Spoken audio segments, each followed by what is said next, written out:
Hallo und herzlich willkommen zurück bei Beans. Heute soll es um den Walters-Bausatz Ordok gehen, wie wir den Bausatz verändert und erweitert haben. Der Bausatz ist bei Auslieferung in 2 Farben gehalten. Die Bunkerwände, die Rutschen, die Schütten sowie alle weiteren Stahlteile und auch die Lampen sind in einem Rotbraun gehalten. Die Bodenplatte als auch die Deckplatten sind in einem hellen Beige ausgeführt. Um den Plastikglanz zu entfernen, war klar, dass die Bauteile farblich behandelt werden müssen. Die vorgegebene Farbgebung gefiel uns nicht. Alle Stahlteile sind im Original nach unserer Recherche ursprünglich in einem Blau-Grau gehalten. Die rote Patina ist dann durch den langjährigen Erzstaub, der darüber geht, entstanden. Als Farbe für das Stahlblau haben wir Tamiya XF18 gewählt. Also wurden alle Teile, die Stahlträger darstellen, mit Tamiya lackiert.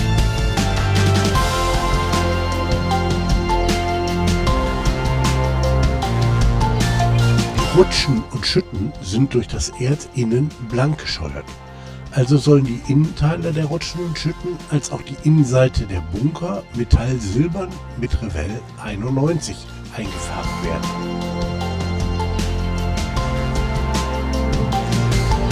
Auch wenn es für die Bunkerinnenseiten keinen Beleg gibt, haben wir es so umgesetzt. Im Modell ist das nachher auch kaum zu sehen.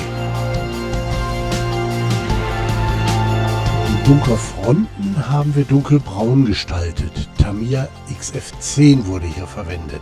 Ebenso die Rückseiten der Rutschen. Für die Schütten haben wir verschiedene Tönungen zwischen Rotbraun und Braun gewählt. Als Grundfarbe wurde Revell 36 gewählt und mit mehr oder weniger Braun versehen. Auch im Original haben die Schütten keine einheitliche Färbung.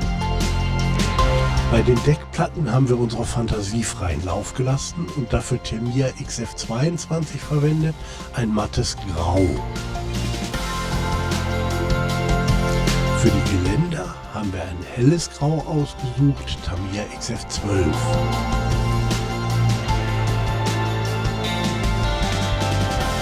Die Lampen sollen ebenfalls in Metallsilber ausgeführt werden. Zu den Lampen komme ich nachher nochmal. Die Patina mit Erzstaub wird dann erst erfolgen, wie eben auch beim Original, wenn das Stock komplett steht. Soweit erstmal zur Farbgebung. Jetzt zu weiteren Veränderungen am Bausatz. Die Anfahrt besteht beim Bausatz nur aus dem weichen Unterbau. Im Original sind die Anfahrten aber deutlich länger. Wir haben uns hier am Ordok in Marquette, Michigan orientiert, da die Anfahrten in Duluth und Two Harbors sehr lang sind und im Modell so nicht umsetzbar sind. Da wir 8 Bausätze zur Verfügung haben, hat unser Andi aus den weichen Unterbauten, die übrig sind, die Verlängerung der Anfahrt gebaut. Den schrägen Laufweg absägen, die Schräge absägen und den Laufweg wieder gerade ankleben. Auch für den Unterbau sind aus den Resten der Bausätze noch genügend Stahlträger übrig.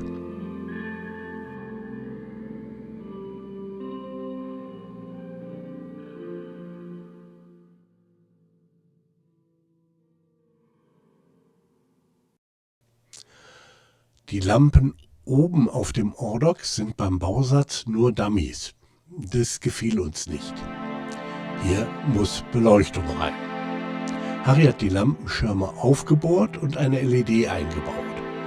Für den Kupferlackdraht, die an den LEDs angeschlossen sind, wurden noch 2 kleine Löcher in den Schirm gebohrt und der Kupferlackdraht am Lampenhalter angeklebt. Um die LEDs noch mit einem Lampenglas zu versehen, wurde das Loch mit Crystal Clear aufgefüllt. Gibt es von Microscale als auch von Revell. An den Bunkerfronten sind im Original Laufstege die früher auch für das Personal da waren, damit sie zu den Schiebern kommen, um diese zu öffnen. Die Laufstege sind aber heute noch vorhanden. Es müssen ja Wartungsarbeiten durchgeführt werden. Um die Laufstege zu ergänzen, haben wir uns ausreichend Open Grade Platform with Handrails von Tichy Train Group bestellt.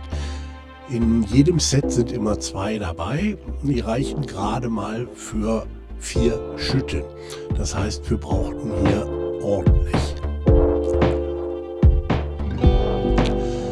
Die Laufstege sollten mit 1405 von Model Master Gunmetal eingefärbt werden. Die Farbe ist aber leider nicht mehr erhältlich, also haben wir aus einer Farbkonvertierungstabelle dann Umbol 27004 genommen. Die ist etwas dunkler, aber trotzdem entspricht sie dem, was wir uns vorgestellt haben. Um von der Dock-Plattform aus zu den Laufstegen zu kommen, sind beim Original in größeren Abständen Leitern mit Sicherheitskäfigen eingebaut.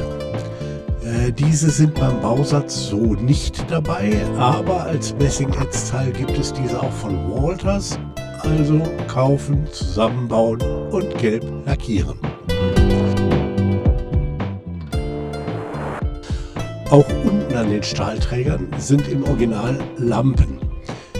Im Bausatz sind sie nicht vorhanden.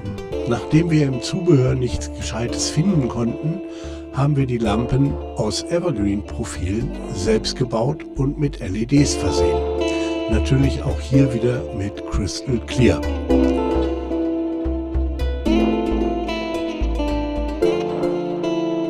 Oben im vorderen Bereich des Docks ist noch ein Gebäude, ein Schuppen für das Personal und weitere Ausrüstung zu finden,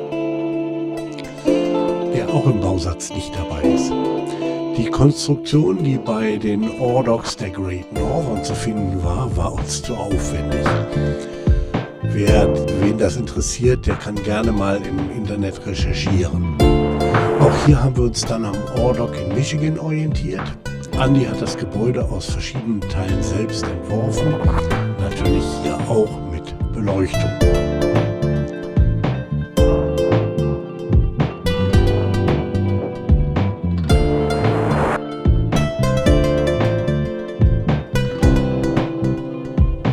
Beim Bausatz von Walters ist auch unten am Wasser keine Spundwand vorgesehen. Das soll aber bei unserem Dock vorhanden sein. Von Faller gibt es zwar eine Spundwand, aber auf die Gesamtlänge, die notwendig ist, circa 7 Meter sind das, sprengt das dann die Kosten. Denn die Faller-Spundwand ist gerade mal 35 cm lang und kostet roundabout 13 bis 15 Euro. Also ist auch hier ein Eigenbau aus Profilen von Evergreen angesagt. Auf den Streifen einer Kunststoffplatte werden 2x4 mm Profile von Evergreen aufgeklebt, immer wechselnd in den passenden Abständen. Natürlich haben Spundwände eigentlich kein Rechteckprofil, sondern eher ein trapezförmiges, aber mit dieser kleinen Abweichung können wir leben.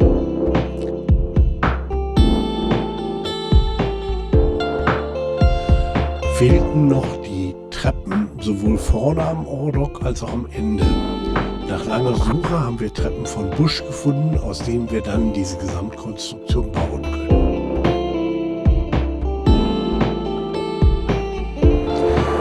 Da der Umbau doch etwas umfangreicher ist, habe ich noch ein zweites Video vorgesehen, um die weiteren Umbauten, Ergänzungen zu beschreiben. Im nächsten Video wird es dann nochmal um den Bausatz gehen. Bis zum nächsten Mal.